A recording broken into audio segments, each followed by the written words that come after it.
What is going on? Welcome to Ruu S Room, where we get into the nitty gritty of who the artists and creatives in the Australian scene are.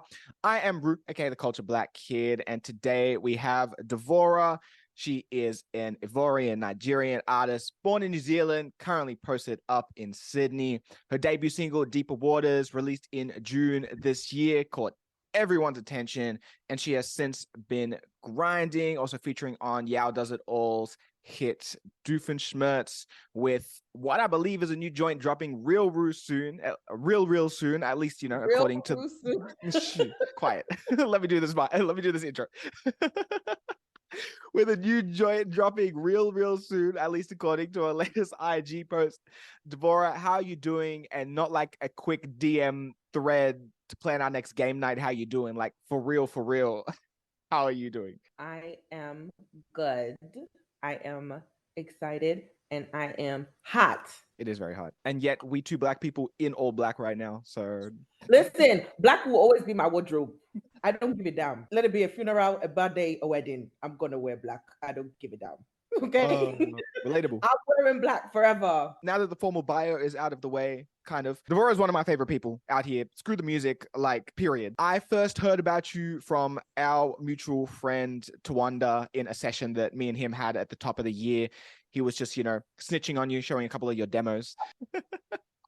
And the first time I met you was, I'm pretty sure, Anzac Day, when there was like a picnic in the park in Marrickville. And that's when you first showed me Deeper Waters, like a couple months before it released. I remember, towards the end of the picnic, you wanting to leave. And then Yao kept, because he was on the aux, he kept playing like Afrobeat bangers and you kept dancing.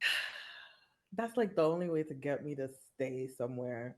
You need to play like Afro beats or like Afrofusion or just Nicki Minaj, and I will stay. Yeah, and he was like, okay, last one. And he plays. Last one, I kept on playing, reloading. I said, oh, I think that's like one of the stereotypes that I'm just like, that is so funny that black people will say bye and it will be for like 1 hour. Oh yeah, I gotta leave now, but you're still there. Yes. You'll be in the driveway, then you'll be outside the car, you'll be in the car, you'll be on the phone before you then officially say farewell. But yes. For sure. Well, super keen to get into this conversation today. Now, for those who don't know, we're going to, get a little deep and, that's coming through some questions coming up. But to kick it off before we get into the main part of the thing, let me warm it up by asking, what percentage of yourself do you think your circle really knows about you? Oh, wait. The whole circle? Like inner circle or like the inner circle, the crew. I feel like they know a good 68. Why? Because my inner circle has become a little bit more diverse. I've got friends that are, over a decade. And then I've also made friends like, very, very recently. Like everybody has met me at different times and in different spaces, mentally, emotionally. How much they've learned from me or of me is going to always change. But I think I'm very open. I don't think I'm very inclusive and as mysterious as I would like to be. So I think they know me pretty well. I think they can predict certain things. How much of that percentage, so that 68%, do you think you have shared in your music so far? Now, obviously, you only got one song out so far, but so we can count also the vault. Oh, you know what? That's crazy because I think music-wise, I would say like 89. Of that 68%. Oh, as in of what my friends know? Oh, okay. Well, if so you think you've gotten out 89% of just you, like of that initial 100%, you've put on pen, it's been written as lyrics or recorded in some sort of top line or yes. Actually, wow. Okay, yeah. Interesting. Because I think even when I'm writing, I'm always drawing on stories that I've personally lived or have witnessed firsthand. Even the funny ones, even, the crazy ones, but like especially the more like solemn ones. So I'm always drawing on that. I know what every reference is about. I know who I'm talking about. I know who I'm laughing about. I know who I'm upset about or whatever, or what situation I'm upset about. So yeah, I think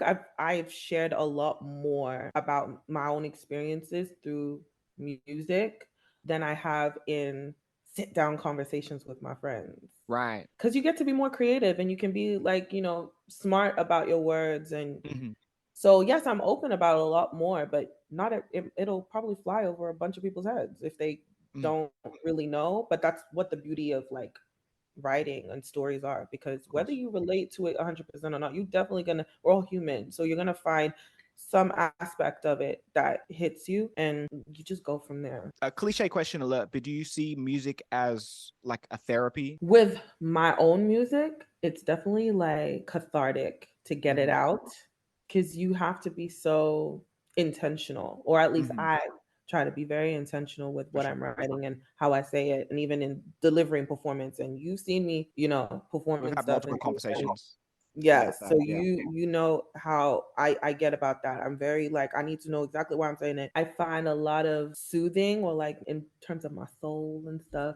It's definitely other people's music, because I'm not in my head.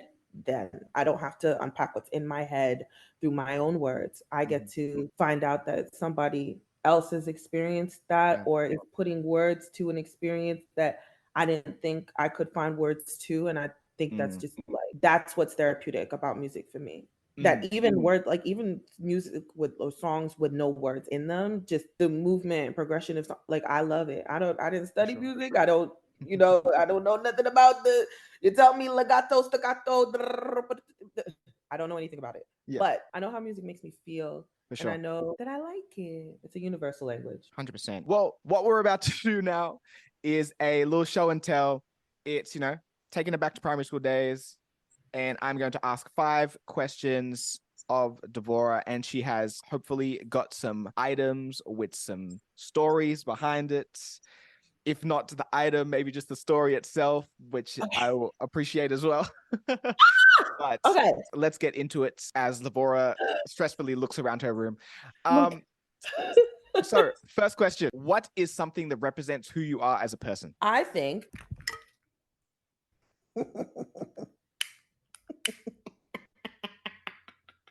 Like, so fire. I think fire is probably the best thing.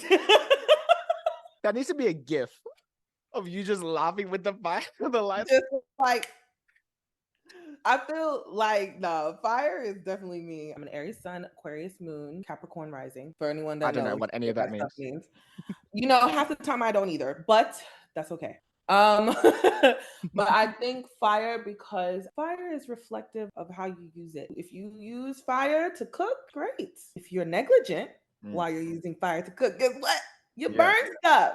Yes. You burn your house down. You can use fire for warmth. You can use fire to create tools. You can use fire to cleanse things. I act on principle, and I like curating certain experiences, but I really like safeguarding the people that are around me and moving with purpose. And I think fire is like the one element that does that. Like, I mean, they all do. Earth in its own way, it takes mold and water and this, that, but I think fire in its tangible form is probably the strongest way to describe who I am as a person. Yeah. Okay, cool. Fire. Interesting. Loving the metaphors. All right, number 2. What is the last sentimental gift you received from someone? Accurately, that would be an engagement ring. But Excuse you. don't talk about that. Excuse you. We don't talk about that.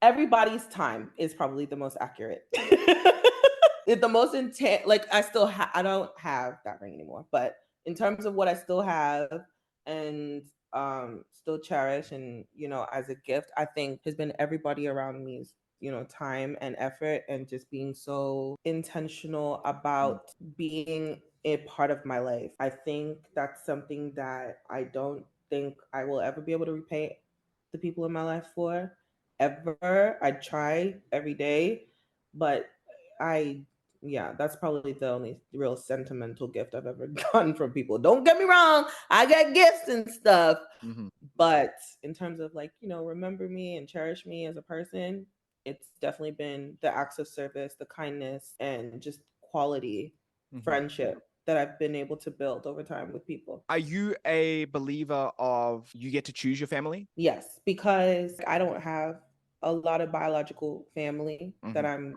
connected with at all. Basically, the past 6 years, I've had to be on my own. And even earlier, as a kid, I never really had a strong family unit outside of loyalty to the family. Yeah. Yes, like, that was something I championed. I was like, I'm Mhm. the firstborn of five.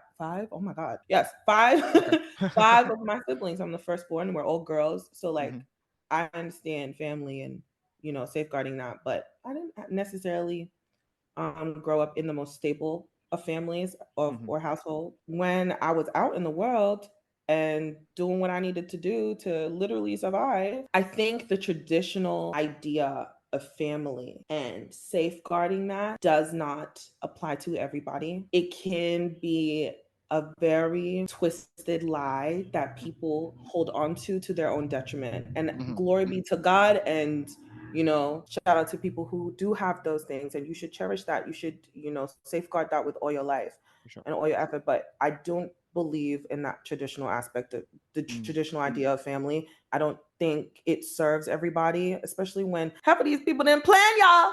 But anyways, and I 100%. don't think half of these people don't even are babies themselves. They're babies that had babies. Like, they didn't really, never got taught how to be parents. They never Yeah. understood the quirks about that and the nuance that is maintaining a family outside of just two parents living together, or everybody under the same roof. Mhm. Family is so much more than that. Like, I remember the first, because I was homeless, and then Mhm. I had amazing friends that that just took me in, and I got to see what their world was like, and it was just like, you mean to tell me what I thought was family and what I thought was love was never that the entire time. And so for, I guess, the first 2 years of that experience on being on my own, I really had to confront the idea that love is not painful. Like, love is really not painful. Love is not abusive. Love is not, destructive. Love Mhm. isn't something you have to keep secrets for. Love isn't something that you have to, prove yourself worthy of. And so, just the way that my inner circle have just really chipped away at, I want to say, the hard exterior that I had to build to Mhm. be able to withstand an environment has been like so restorative to me, that the way that I view family now, Mhm. like, is so, yeah, no, it's powerful. Like, I would literally do anything for my chosen family now. Like, there's nothing they could ever do that would ever have me feeling unsafe, that would ever have me looking at myself sideways. They are always pushing me, always. And so that's what I do now. I do that for everybody else around me. I mean, I For sure. always have been, but I'm doing it with so much more intention now, because I'm like, Mm. this is how you love people. This is how you show up for people. And not everybody has that. Mhm. So yes, I'm a big believer in you choose the family, even if that happens to be blood, because like my sister is the one of my closest friends, like literally my best friend, or just not a relative at all. Mhm. Like, family is who keeps you safe, who keeps you sane. It's who you run to. It's who you pray for. It's who you pray with. And so yeah, I love my family, child. For sure.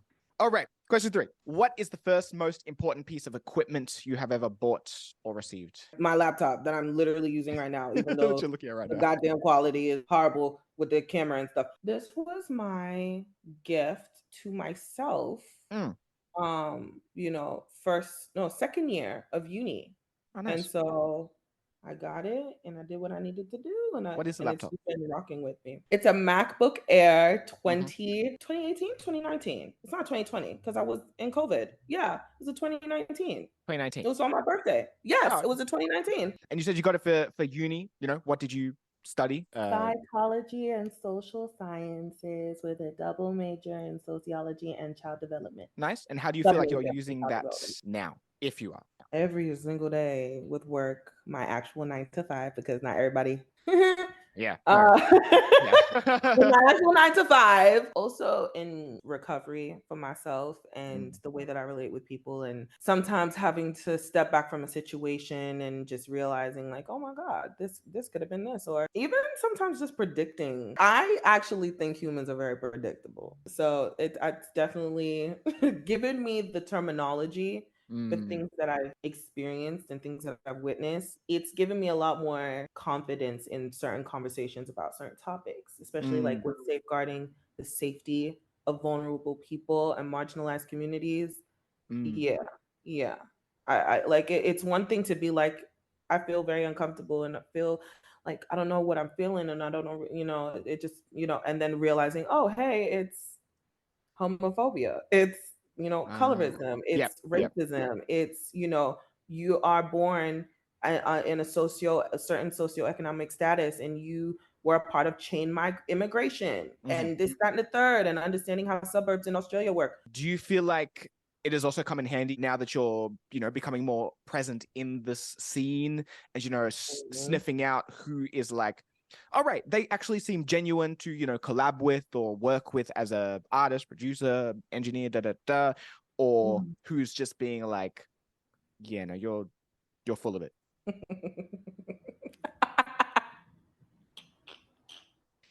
Yes. Okay. It's crazy how oblivious people can be to their own nonsense. It's very, very funny. It's actually concerning. You don't know this is how you act? Do you know that you come across like a pea brain? A sick part of me feels like they do. And I think they're calling everybody's bluff. And I think that's why I remove myself from certain situations. And I mind my business and I stay my ass at home because I speak and I don't have a lot to lose. So I'll say what I need to say. And I think there is definitely tact in how you should deliver certain things. Of course. Don't. Of course. I've learned that. But if you're going to complain about something and about the environment, oh, people are shady. People don't like to work with people. People are, reclusive. People are sitting in on sessions to see what's going on in another person's room and then steal the idea and then yes, you could sit there and say, like, oh my God, that's kind of weird, or that person's very weird. And the way they treated that, that female MC was very, very weird. Or the way they dogged that person out and did that shady thing was very, very weird. But you don't say anything, or you don't address them, or you don't, handle, cover the person that's in your circle and tell them and give them, hey, this person, safeguard them. You're a part of the problem. A bigger part of the problem, actually, because the assholes know who they are and know how they were going to move. The assholes have been very loud about how they were moving. It's you. Okay. Yes. PSA. Number 4. What is an object from or that represents one of your favorite gigs or sessions? It's in the wash, but it's the Good Citizen merch. I'm quite literally always in it. It's mad comfortable. And yeah, I'm always wearing it. I'm always wearing it in a session. I'm always like, it's always on somewhere. It's like 7 out of 10 sessions, I'm probably wearing it. But yeah, probably bad. Yeah, no, I want to cop one of those. They look fire. I am curious, how did the link up with Yao and Tawanda come about? Oh my God. Okay. This was just like, early days coming out of lockdown, and Majida, shout out to Majida, because she hit me up. Literally, she hit me up and she was like, you got to come to the show. And I'm opening for this artist and this, and it's going to be fun. And you're going to be able to go outside and you need to go outside, this, that, and the third. And I was like, I'm going to support my girl. Let me go. And I went to the show. I saw her open. She did amazing. She's one of, in her pen, her ability to tell stories, her poetry, delicious, amazing. But anyway, so I'm having a great time. And then I'm like, okay, like let's just stick around and I'm just, sip on my mocktail drink. And then y'all's show starts. I got hype. I got mad hype because the way I left that show, the way I felt in that show was that I did not know that live music in Australia or Sydney was the way that it was. Like I didn't know that it could be that way, is what I should say. I didn't know it could be that way. I didn't know that it would feel so like jovial and like magnetic, because that's what it was. And I was just like, usually when I want to see a live performance that gets me up, I have to go, online and watch, whatever. But it's like that changed my life, like literally changed my life in terms of like, like you don't have to do live music in, a very neat cookie cutter way. You didn't have to do it in that way. And it was just so beautiful. The live aspects of it, there was like live horns, the DJs. Tawanda was the MC, but they also did their track together test drive. I was like you don't understand. Like I was in that set, like watching the whole show. Like it was nonstop. The energy was high the whole time, and I've never ever been to a show that had given me that experience ever. And so I gave due diligence, and I told them how I felt, and I said that was dope, and I didn't think nothing of it. I minded my business, and I went on home, and I fell asleep, and I snored. I didn't care. And then I went to Radar, which is like Radar Sounds. It's like the event with like Amapiano, Afrobeat, and T or Tawanda was at the door, and he was just like, "Oh." I don't know if he clocked it was me, but I literally was like, "Oh, it's you!" And he was like, "How the hell? How do you remember me?" I'm like, "I was at the show and I told you." Blah, blah, blah. And I guess from there we just started, I guess, like this friendship. They kind of took me under their wing. They really would invite me to their sessions, and I would just sit there, and I didn't think I worked on a single song really. I just sat there and took notes. Like I literally have a note. Oh, that should have been one of my items. But I'm curious. Hold on. I want to see if. Hold on. Let me see where I got it, chat, because I know I have it somewhere. Oh my God. Okay, there's two. This is the one that's least empty. But oh my God! No! Wait, where's the other one? Is it here? Okay. Yes, I have them. Okay. 1, 2, and 3. So this one's the least empty one. This was where I wrote my little things when I was sitting in their session and writing notes and okay, so this is how this is how you can attack a track. This is how you can, write a verse, and this is how you can, your cadence and this and the third. And oh shit. The first song that I ever This is the first song I ever worked on, actually. That is so wild. Okay. This is the first song I ever worked on, like to a track anyway. That wasn't like in my head. It was somebody else had asked me to be like a feature on something.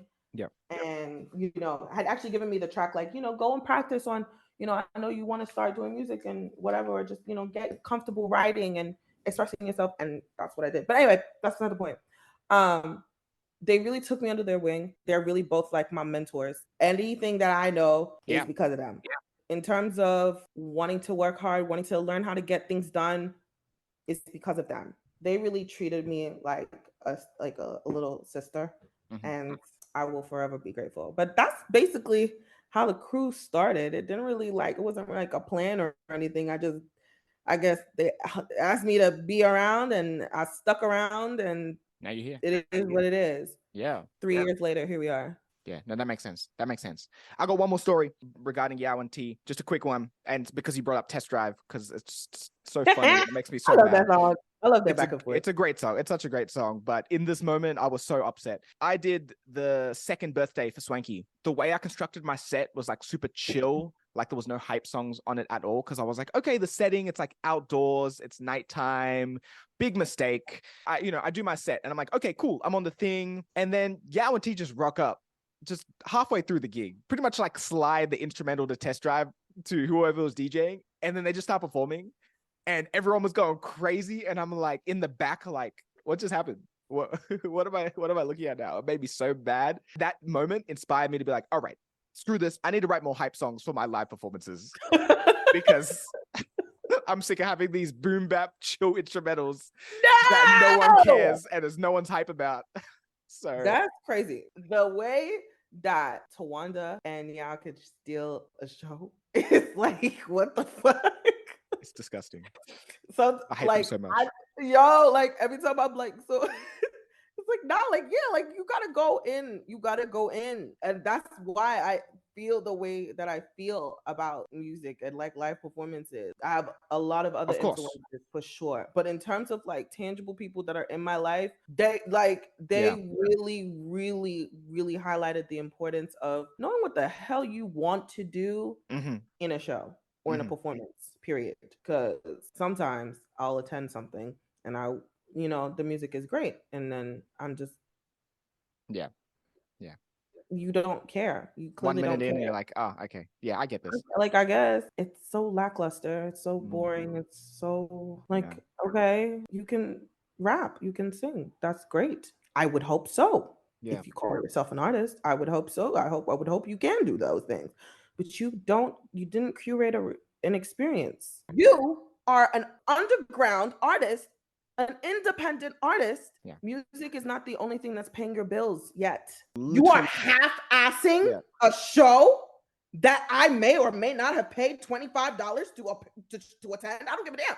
I don't give a damn if it was $25, $100,000, or $5, or half a pickle. Give me a show. Give me something to walk away from. I don't care if it's not my type of music. It doesn't even need to be my type of Yeah. scene. If I now get the opportunity to see the person or experience the vision, the person who has made a track that I'm now introduced to, and you give me half-ass, I'm not going to give a damn. I'm going to think that was a nice busking session that you got paid for in advance. That's what I'm going to think. Thank you for the live YouTube cover. I don't care. And that's not to be like cocky or whatever. It's not about, thinking that I'm better than anything, or it's not about that. It's maybe because I'm in an echo chamber. I've literally, for the most part, I've only really seen really great people. We could have a whole podcast episode on this topic. We got to move on. All right. Yeah. Number 5. What is something that represents your dreams, aspirations within your field? I don't know. I kind of feel like limitless. I really, really, really, really want it to be limitless. Mm-hmm. That's what I want. I want it to be like an endless row of dominoes. Like, I just want 100 people, 10,000 people, whatever, 100,000 people, million, shoot for the stars, my best. Yeah. You hear things like, I want to change the world. And it's like, I want to change my world. Because that's how you get to change the world. You change your world. Who is your world? My world is my family and the people that, come across me or meet me in person, or maybe come across my song, or come across whatever, or you impact people. Funny enough, I started working on Deeper Waters initially, by the way, which is with Jameson. Jameson is another person. He really took a shot with me. Like, he really, really, like, you don't have any music out, this, done, the third, but you want to work? Okay. Like, I showed him what I had, and he was like, yeah, let's see what we got here. Shout out to him. And Lawrence. Oh my God. Yeah. Shout out to Lawrence. He's literally like my sonic compass. But what was I saying? I feel like you're going to go about anything that is going to affect a number of people that is like, beyond yourself. You should be very, like I said, very intentional about it. So whether or not it starts and stops in 10, 20, 30 years, whatever, you're going to leave a mark. And when I started doing Deeper Waters, I was like, oh, I'm just going to do like a little mini EP, and then I'm just going to be done, and I don't really care. And then I'm just going to go about my life, and I'm just going to do what I need to do. But the whole journey of it has become like, oh my God, like, I really am invested in stories, like stories being told and stories being shared, music that makes you feel something. And that doesn't even have to be in the very, I don't know if esoteric is the right word, but very like, philosophical and, oh my God, like my heart. And Yeah. It doesn't always have to be so deep and meaningful as whatever, but even just like, superficial experiences, like the way that I want to touch everything, and the way that I want to go about it is that I want it to last beyond what I actively am putting into it. So whether it's, me working on my stuff, or just being in the room with someone else doing their own thing, and, encouraging them, or, helping in writing sessions, or, voice giving feedback, like, I just want to keep doing that. And I also have said before is that I think in the next 8 years, when it comes to Australia and, the music and entertainment, if you have been sitting on the sidelines and being like, when will it be me? You will wait forever. If you let the next 8 years fly by, I guarantee you it's probably going to get a little bit more clickier. It's probably going to get a lot more rules because we're in such a unique place. I think time wise and in terms of like what infrastructure has been built here, like homegrown infrastructure, that it's still malleable. Why wouldn't I, somebody who's new or whatever, not want to be as impactful as possible? So I just want to be limitless. Like I don't know what I'm going to want to do in 2 years from now. Why would I want to box myself in as a particular type of, person or artist or whatever? That doesn't make any sense. I don't know. But yeah, that's how I want to feel. I don't know what would represent that. I don't know. Air, space. You said dominoes. Dominoes, an endless stack of dominoes. Yeah. I don't know. Whatever. A donut. It's, again, metaphorical. Why not? Couple more questions. What is a personal moment that stands out to you that has impacted your music in a certain way? I would say so. This is kind of dark. Okay, so trigger warning for everybody, but like, death. Or like, self-harm and stuff. But I had an attempt actually. I was in a really, really, really, really confused, chaotic, internally place. End of 2021. That whole year, really, from 2020 into 2021, which is COVID, everything. But like just off the back of a lot of the recovery from one not having any biological family, many or a lot of biological family outside of my siblings and stuff that I had contact with, and just being very, the relationships that I had at the time, my inner circle were great, but I think I was still at that point where I wasn't very open with everybody, because I was still unlearning the idea of I have to shoulder everything by myself. And so after my attempt, the recovery process was so taxing. After, I'd gotten home from hospital and stuff, and it was just kind of like I had to really like sit with myself, and I was like, okay, if you're gonna be here, you have to be here. If you're gonna go, you still want to go. Like I think I swear I gave myself like an ultimatum. I was like, give this another 3 months. Really try to be intentional, not just about the things that you do, but who you are as a person. Because I've always been very intentional about what I do and how I attack things. But I wasn't very intentional with like, who did I want to be? What served me as an individual? I wasn't very clear on what that was, because I don't think I ever gave myself permission, nor did I think that I was in the environment that I could provide that for myself. Because I saw having certain opinions and being able to live certain experiences so freely or seemingly without consequence as a privilege that I just didn't get to have. And so, yeah, I had that conversation with myself. I was like, if you're gonna go, make sure you do it like a little bit more violently, or just go really give it your best shot. Because if you're gonna be here, you owe it to yourself and to everybody that may or may not find out or know about you surviving this, a proper version of you, like an experience of who you are as holistically as a person, not just the person that shows up and bakes cupcakes and shouts at the front of the stage, and like you can't just be that person to everybody. You have to really be you need to be your biggest advocate in every single room. And so that got me to start like just being very intentional with how I wanted to see the world and how I wanted to view myself. And so with writing and sharing those experiences and being able to reflect on it and being like, oh my God, yeah, I did feel this way, or I was a little lost. And yes, I don't think I've ever really been confident. I've been loud and boisterous and enthusiastic, but I don't think I've ever been confident. I think I'm actually very shy. I think I'm this and it forced me to learn myself. It forced me to learn the people around me.